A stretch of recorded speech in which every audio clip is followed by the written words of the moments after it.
The last video I showed you of my Hive's queen rearing nuke, we went through every single box and we found either eggs, brooding stages, or we found the queen.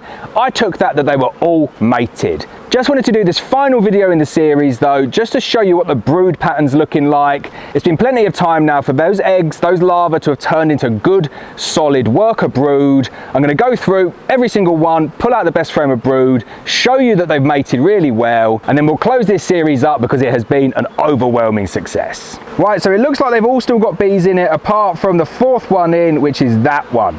I reckon that one might have swarmed. Big colonies in small containers. These really do need transferring over to nukes, which I'll do later on this week. All of the rest of them though look pretty good, and I think we'll at least find brood in all of them. So I'll start off at one end, go all the way through. Let's see if all of these queens got mated.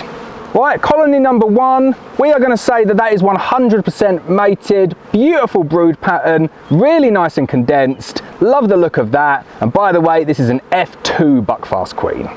Right, next one along, I managed to get the queen out on this one and the first one as well, beautiful frame of worker brood, definitely mated. Third one along, not the best brood pattern, but definitely mated. First or second round of brood can always be a little bit like this, and there's lots of pollen interspersed, so that's what's giving it the patchy feel. But definitely mated, definitely got a queen in there. 3 out of 3 so far. And you know me, if something goes wrong, we'll always talk about it. Fourth one in, they didn't swarm, it's a drone laying queen. Goes to show you, you always need to confirm that there's worker brood in a good pattern before you start passing off queens as mated. This one here, clearly an issue, clearly a drone laying queen.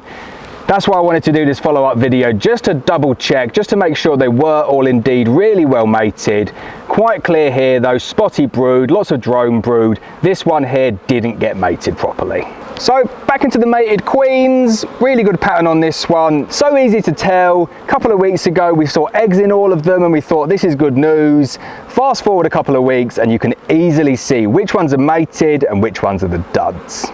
So not much needs to be said about that one. They are definitely mated. Beautiful brood pattern, completely full. This one needs an upgraded hive as soon as possible. So next one along, not quite as prolific, but still a good worker brood pattern. This one here I probably keep my eye on just because it's not a perfect pattern, but they're restricted for space in here, interspersed with pollen, and it's got a lot of nectar in there. So give it a couple of weeks and you can tell for sure on this one. And then the final colony, really beautiful brood pattern, and then we've got the queen on that frame as well.